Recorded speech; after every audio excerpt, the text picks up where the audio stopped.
কত সুন্দর রে, এটা বাবালি বাবালি বাবালি।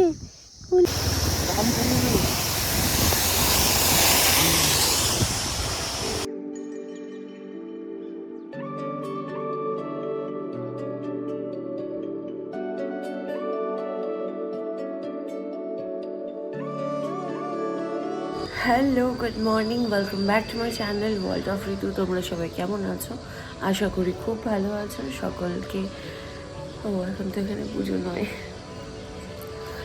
যাই হোক। তো আমাদের কালকে ফিরতে মানে হোটেলে ঢুকতে ঢুকতে পোখারাতে রাত 3টে বেজে গেছিলো। যখন আমরা হোটেলে ঢুকি তখন 3টে প্রায়। তো সেই জন্য ব্লগ আর তখন আর কন্টিনিউ করার আমার পক্ষে তো সম্ভবই ছিল না। প্রচণ্ড বডি পেন হচ্ছিলো আর হেকটিক রাইড হয়ে গেছিলো। সেই পরশু দিন থেকে এরকম ধরনের, যবে থেকে বেরিয়েছি তবে থেকে এরকম রাইড চলছে। তো সেই জন্য প্রচণ্ড বডি পেন হচ্ছিলো, আমার বডি পুরো ছেড়ে দিয়েছিলো। যাই হোক, আজকে সকালে এখন বাজে 8টা, জাস্ট একটু আগে ঘুম থেকে উঠেছি। একটু পরেই আমরা আবার বেরিয়ে যাব, ওখানে পারমিট অফিসে যাব, ওখানে পারমিট করাতে মুক্তিনাথের জন্য। বাস এই যা, দেখতে থাকো ব্লগটা। আমার শরীর এমনিতেই ডিটোরিয়েট করে যে প্রচণ্ড গলা ব্যথা হচ্ছিল, কাশি হচ্ছিল, আপাতত এখন ঠিক আছে। আর বাই দ্য ওয়ে, পিছনের মানে আমি যেখানে কথা বলছি সেখানের ভিউটা অসাধারণ। জাস্ট সে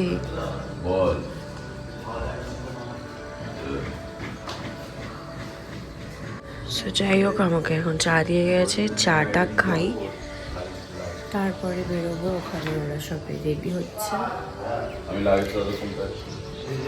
সব রেডি করছে। আজকে গোপ্রো মাউন্ট করবে। আমার রুম ভিউটা ভীষণ সুন্দর লেগেছে। আর একটা রুম ভিউ, ব্যালকনি ভিউ, এটা দারুণ।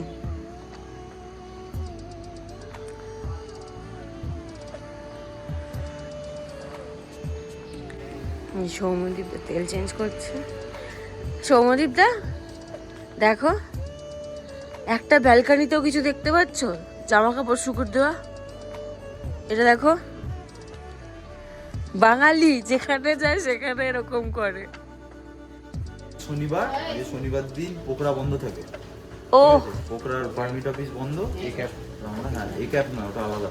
कितना का बनाना है? तो देन জেরক্স অফ 3 কপি करके बनाने के लिए দাদা করে দিচ্ছে। হ্যাঁ, ইনি করে দিচ্ছেন। হ্যাঁ, ওকে। দাঁড়িয়ে আছি হোটেলের রুফটপে। তোমাদের সাথে এবার জাস্ট এই ভিউটা শেয়ার করব। দারুণ, জাস্ট দারুণ। দেখো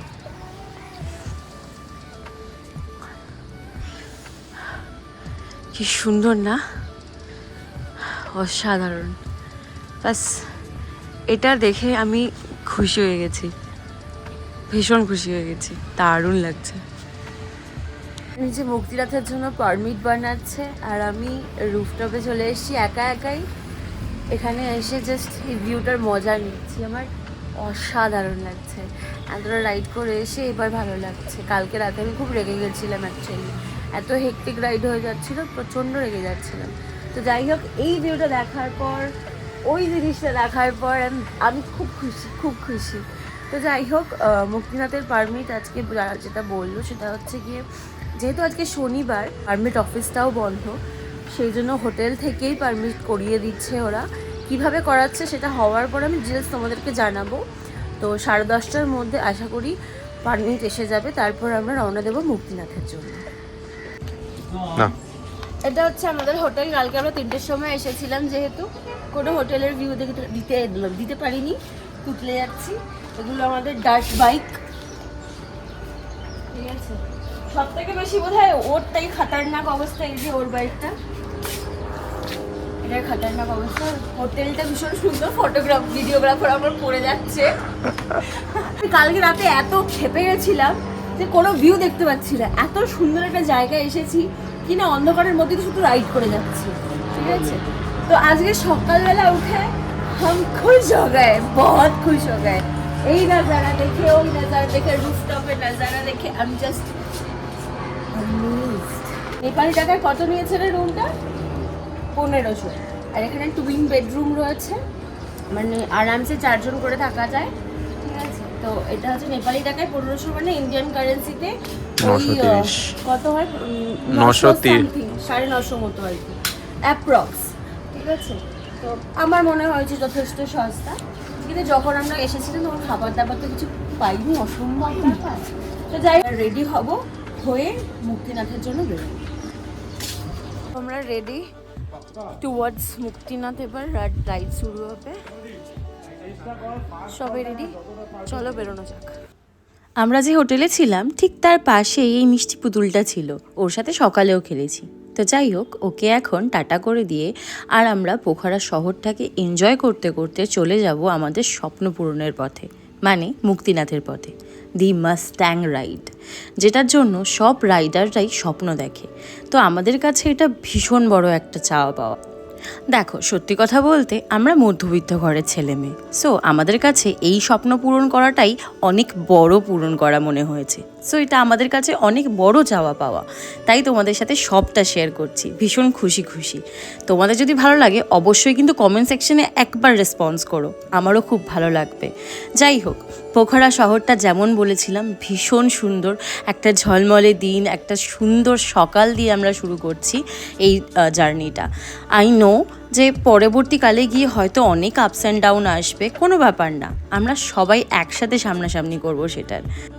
আচ্ছা, তোমাদের কিছু ইনফরমেশন দিয়ে রাখি, যেটা হচ্ছে এখান থেকে আমরা ফুয়েল আপ করেছিলাম, এরপরে পেট্রোল পাম্প আছে কি নেই সেটা আমার ঠিক এখন মনে পড়ছে না। তো আমরা এখান থেকে সবাই ফুল ট্যাঙ্ক করে নিয়েছিলাম, আর আমাদের জেরিকেনে ছিল তোমার 4.5 লিটার মতো, মানে ওই 8-10 লিটার মতো আমরা ক্যারি করছিলাম আমাদের বাইকের জন্য, আর এদের ওরা নিজেরা সবাই ফুল ট্যাঙ্ক করে নিয়েছিল। এরপর আমাদের আর মানে পাম্পের দরকার পড়েনি।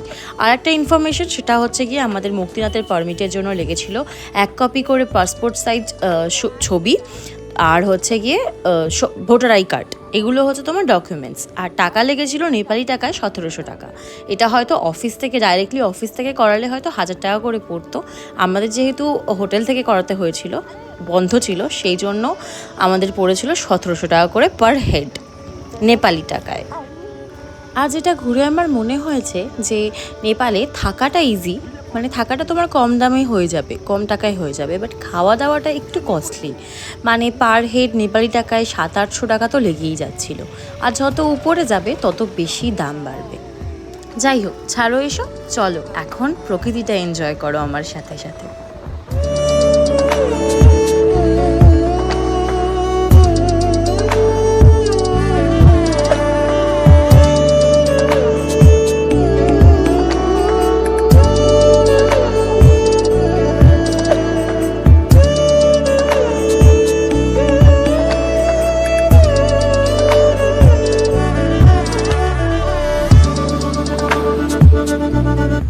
আর এই যে হাইওয়েটা তোমরা দেখছো, এটা পোখরা থেকে টুয়ার্ডস বাগলুং পর্যন্ত রয়েছে।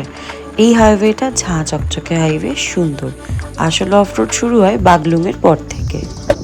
কি কিউট রে, তুই কি কিউট, হ্যাঁ তুই কত সুন্দর রে, এটা বাবালি বাবালি বাবালি বলি বাবালি। গাড়ি এত লো মোটে কেন খেতে দেয়নি না? না রে ভাই, প্রচুর পেট, দেখ না।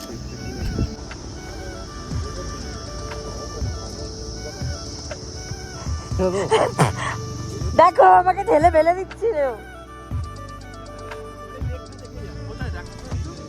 আমরা এরকম যেতে যেতে মাঝ রাস্তায় দাঁড়িয়ে পড়ি, যেখানে ভিউটা ভালো আসে। একটু ছবি তুলতে হবে তো বলো, একটু রিলস তো বানাতেই হবে।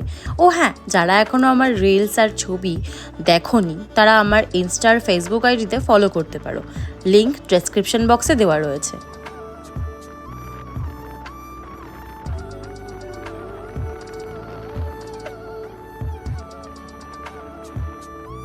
আমি এখানে বসে আছি মাটিতে, সব এখানে কর্নারিং এর ভিডিও শুট করছি।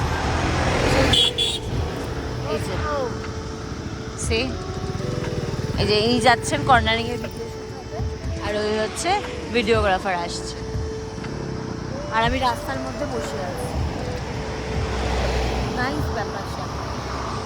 তো কথা বলতে বলতে ছবি তুলতে তুলতে এনজয় করতে করতে খুব খিদে পেয়ে গেছে আর অনেকটা বেলাও হয়ে গেছে, তাই আমরা বাগলুংয়ের কাছে চলেও এসেছি। এরপর আস্তে আস্তে শুরু হবে সেই অফরোড, যেটার জন্য আসা এখানে মাস্ট্যাং অফরোড। যাই হোক, আমরা এই হোটেলটায় দাঁড়িয়েছিলাম, ছোটোখাটো একটা দোকান, ওখানে দাঁড়িয়েছিলাম ওয়াই খাবো বলে। আমরা খুব একটা বেশি হেভি খাবার খাই না যখন আমরা রাইড করি, তো আমরা এখান থেকে ওয়াই নিয়েছি আর মোমো নিয়েছি। সবাই মিলে এটাই খাবো। খাওয়ার পর শুরু করব সেই হেকটিক জার্নি, স্বপ্নের hectic journey, the Mustang ride. যাই হোক, খাওয়া দাওয়ার পরে ভালো রাস্তাকে টাটা বাই বাই করে আমরা চললাম মাস্ট্যাংয়ের পথে। এরপর শুরু হবে সেই অফরোড, তোমরা এনজয় করো। আমি না খুব একটা ভিডিও ক্লিপস এখানে নিতে পারিনি, অ্যাকচুয়ালি পিলিয়ন না পিছনে বসেছিলাম, তো একটুখানি প্রবলেম হচ্ছিল।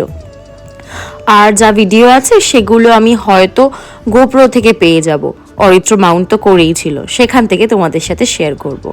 খুব একটা বেশি ভিডিও আমিও নিতে পারিনি। আর আমাদের জমসম ঢুকতে ঢুকতে অনেকটা রাত হয়ে গেছিলো, রাত্রি 9:30 বেজে গেছিলো। আর মাস্ট্যাংয়ের রাস্তায় রাতে রাইড করা মানে তো বুঝতেই পারছো, যারা গেছো তারা তো অবশ্যই জানো কীরকম হতে পারে। তো আমাদের কাছে খুবই হেকটিক হয়ে গেছিলো জার্নিটা সেই দিনে, কারণ কি একে তো রাত হয়ে যাচ্ছিলো, তার উপরে সেই ঠান্ডা, তার উপরে এই রাস্তা।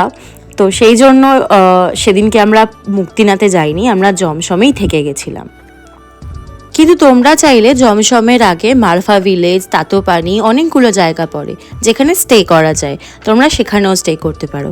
আমরা চেয়েছিলাম যতটা দূর টেনে দেওয়া যায়, কারণ পরের দিনটা তত বেশি সুন্দর আর তত বেশি সময় পাওয়া যাবে সেই জন্য।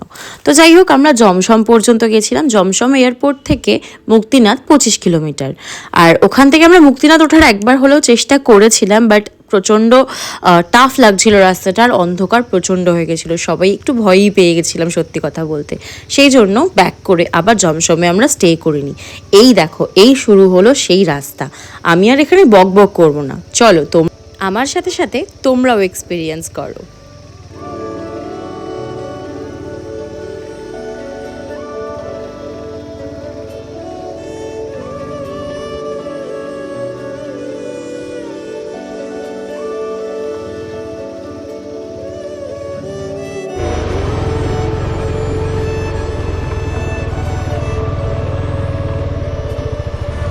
সো বুঝতে পারছো কীরকম রাস্তা। সুথিন একটা মিউজিক বিজিএম চলছে বলে মনে করো না, রাস্তাটা খুব ভালো ছিল। অ্যাকচুয়ালি সামনের পরিবেশটা খুব মনোরম ছিল, বাট রাস্তাটা ভীষণই হেকটিক ছিল। আর যারা পিলিয়নে থাকে তাদের তো আরও বেশি কষ্ট, যারা পিলিয়নে থাকো তারা নিশ্চয়ই বুঝতে পারো, ঠিক আছে? মানে তোমাকে জাস্ট রাইডারের উপর ভরসা করে থাকতে হবে। অবশ্যই ভরসা ছিল বলেই এত দূর গেছি, বুক ঢিপ ঢিপ তো করে বলো। যাই হোক, আমি তো এনজয় করেছি, একটু একটু ভয়ও লেগেছে কিছু কিছু সময়, বিশেষ করে যখন রাত হয়ে যাচ্ছিল তখন বেশ ভয় লাগছিল। বাট এই যে সুন্দর দৃশ্যগুলো, এগুলো আমি নিজের চোখে দেখে এসেছি, তোমাদের সাথে তো আমি ভিডিওতে শেয়ার করছি। ভিডিওতে না জাস্টিফিকেশনস দিচ্ছে না, সত্যি কথা বলতে যেটা চোখের সামনে দেখেছি সেটা জাস্ট এক্সপ্লেন করা যায় না ওয়ার্ডে। তো যারা এখনও ভাবছো যে বাইক রাইড করবে কি যাবে না, তো এত ভাবার দরকার নেই। একটু মনে ভরসা রাখো, একটু মনে নিজের ওপর ভরসা রাখো, তাহলেই তুমি চলে যেতে পারবে। একবার করে সব কিছু এক্সপিরিয়েন্স করা লাইফে দরকার। আমি বলবো বেশি কিছু না ভেবে এগিয়ে চলো, যা হবে সেটা তো দেখাই যাবে রাস্তায়।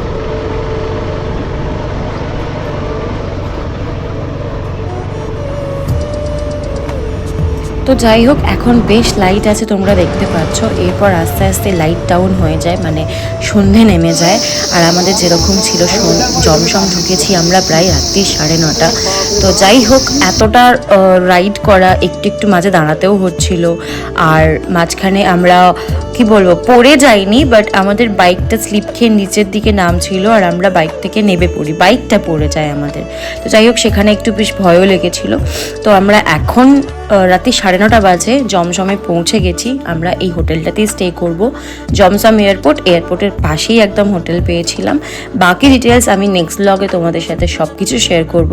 আজকের ব্লগটা এই পর্যন্তই। তোমাদের যদি ভালো লেগে থাকে অবশ্যই একটা লাইক করো, আর কমেন্ট সেকশনে অবশ্যই জানিও। তোমাদের কমেন্ট দেখতে আমার ভীষণ ভালো লাগে।